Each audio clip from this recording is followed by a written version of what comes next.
done. For who can match his kindness, and who can count his works? Oh, let our praise continue till evening comes in close. It is good to lift the name of the Lord our God. It is right to give him thanks and praise, for his heart is overflowing with love for us, and his mercy we can never contain.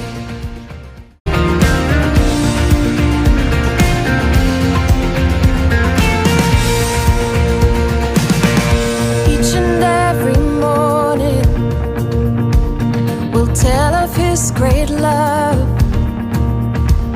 of all his faithful mercies, and all that he has done. For who can match his kindness, and who can count his works? Oh, let our praise continue till evening comes in close. It is good to lift the name of the Lord our God. It is right to give him thanks and praise, for his heart is overflowing with love for us, and his mercy we can never contain.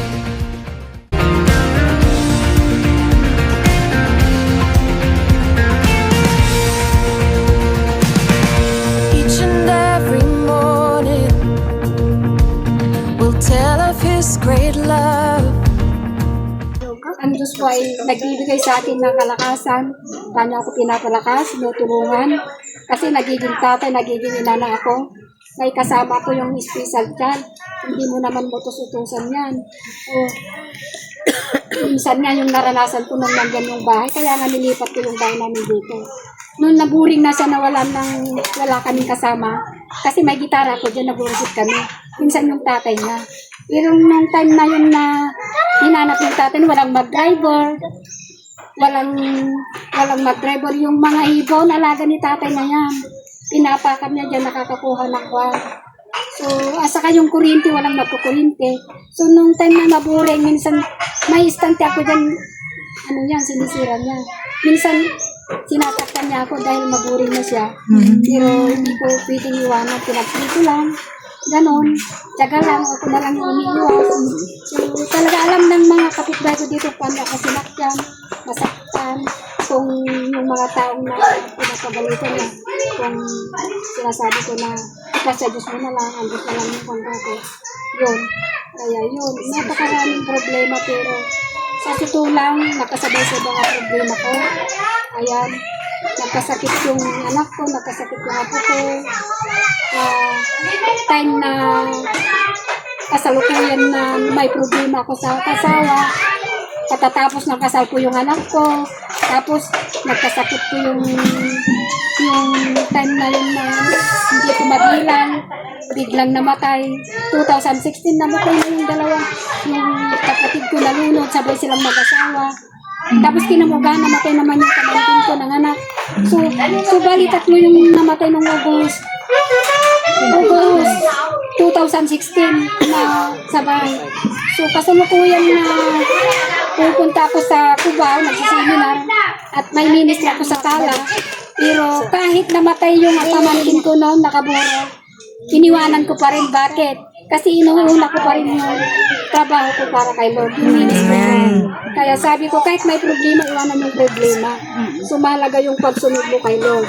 So, kahit na may nararamdaman ako nung pupunta ko sa Manila, kasi hindi pwede na i-seminar, hindi pwede ka hindi pumunta doon, ako yung pinakahid doon, young people, tinitraining ko pa lang yung leader ng young people para may kasama ako. Yun po. Kaya, sa totoo lang, hindi ko talaga hindi ako nagpaano sa mga problema. So, nagkataon na may ministry ako sa Tinabla. 1 year ako doon. 2019. Kasi nagkaroon ng problema sa Tala. So, nagkahiwalay po yung missionary namin. So, bagamat may problema ako, pero gumawa pa ako ng paraan pinag-pray ko, tinulungan ako ni Lord, gumawa ka ng paraan. Gumawa ako ng paraan, hindi ako nagmukmok. Nag-mission ako sa Kinabla. So, house church po ako doon. 1 year po ako doon na nag-ministry. Buisara tubi po punta ako. Ang hirap yung daan, puro bundok, matarik. Pero yung Mr. Kentasan ako yun na, pinagtyagan ako, pinagmotor. 1 year ako doon na nag-ministry. Bundok ko yun. So, nagkaroon naman ng problema, nawatak-watak yung mga tao, wala natanggal na yung tao. So, malis naman ako. Pag nawala yung tao, hindi naman yung rason, hindi ka naman mawawala. Hanapin mo muna naman ulit. So dito ako nag-stand muna. Minsan ako may schedule sa Tala. Minsan sa lab ni Mento. Minsan dyan po. Yun po, gumagawa po ako ng paraan para lalong magpatuloy na hindi buminto. So ang hirap kasi pag buminto ka. Kaya, so challenge po sa mga nandyan, kahit na may problema tayo, hindi po tayo pagpapalit sa mga problema. Number 1 sila. Kahit na gusto kang ihiwalay, okay lang. Bahala kung siyang maghiwalay, di ba? Huwag lang tayo. Pero lang ang Diyos ay nandiyan. Sa inyo, sana pag-pray ako na actually may vision ako. Bakit ako nag-vision eh? Wala na bago akong financial. Pero sabi ni Lord, ang mahalaga yung prayer mo, plano mag-vision ka. Bahala ni si Lord John. May vision ako nag-vision sa Lagdayan. Nag-vision ako. Habang nagbayanihan ako, cleaning muna bago ibigay yung ayuda. Sinamantala ko yung word of God. Sabi nila, inimimimber mo yung mga sugador. Hindi naman sugador. Ang purpose ni Lord yan. Sabi ko, yung mga makasalanan, ang malaga, sabi ko. Ayun, yung time na yon, unti-unti na nagsisingin ko sa mamin ko, unti-unti na nagpatanggal yung mga bisyo. Pero sabi na, paano ka mag-ano dyan, mga sugator yan, mga panyan, sabi nila, pero hindi yun ang tinignan. Ang tignan mo yung sumunod kay Lord yun.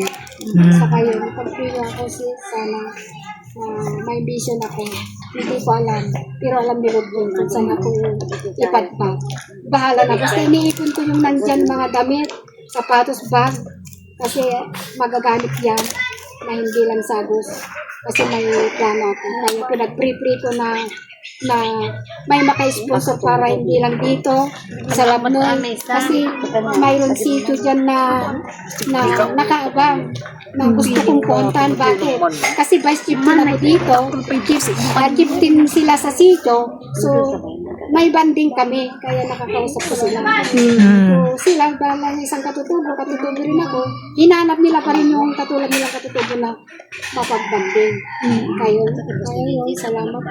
Sana makita yung lugar, yung Agos River campsite sa akin yung nakapangaklan.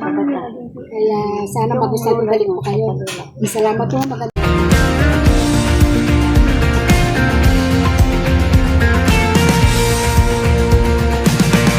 Each and every morning will tell of His great love,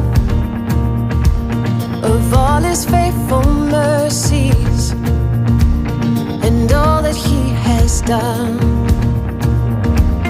For who can match His kindness, and who can count His works?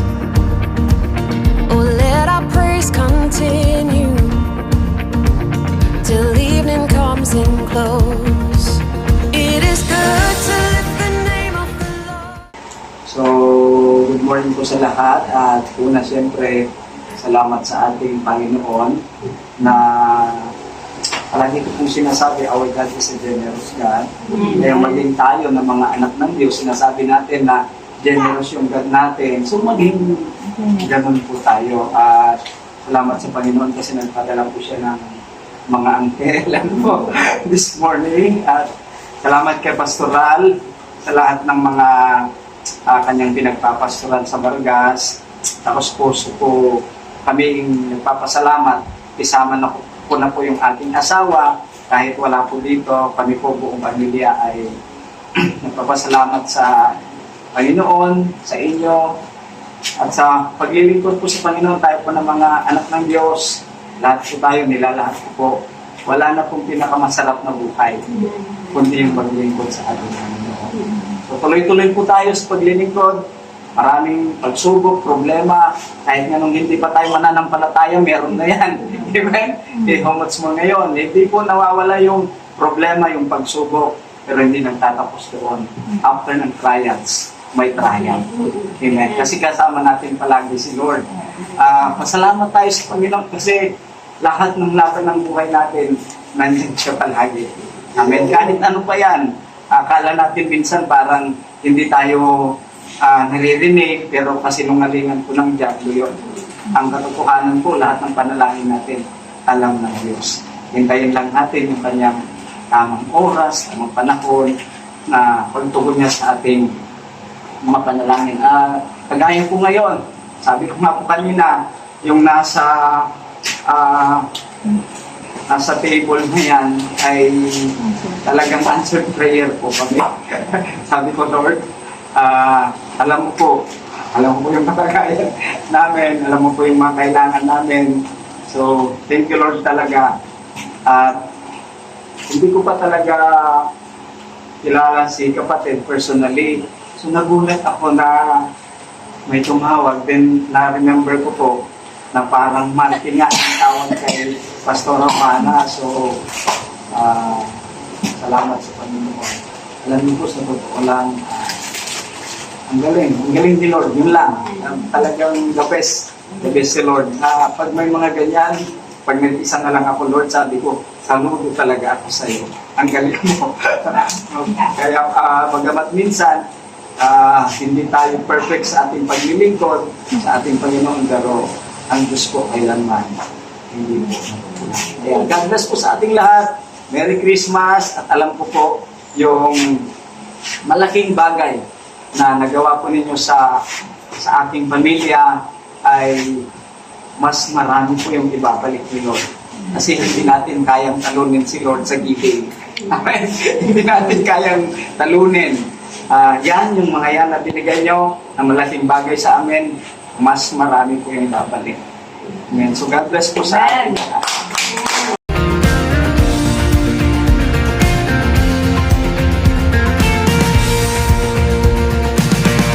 Each and every morning will tell of His great love, of all His faithful mercies, and all that He has done. For who can match His kindness, and who can count His works? Oh, let our praise continue till evening comes and close. It is good to lift the name of the Lord our God. It is right to give Him thanks and praise. For His heart is overflowing with love for us, and His mercy can never fail. Po kay Lord na ako po yung magbibigay ng bigyan ng mga pagkain sa mga gamit ko sa bahay. Maraming salamat po. Andiyan kayo tutulong sa akin. Sa inyo din po. Sige, inyo po. Maraming salamat din po. Pastor, wala po sa people. Nagpapasalamat po ka na tinanggap sa simbahan nila. Sa inyo natin. Lord, ka magpasalamat po, Lord. Po din po kayo, Lord, na binigyan niyo po ng biyaya. Maraming salamat.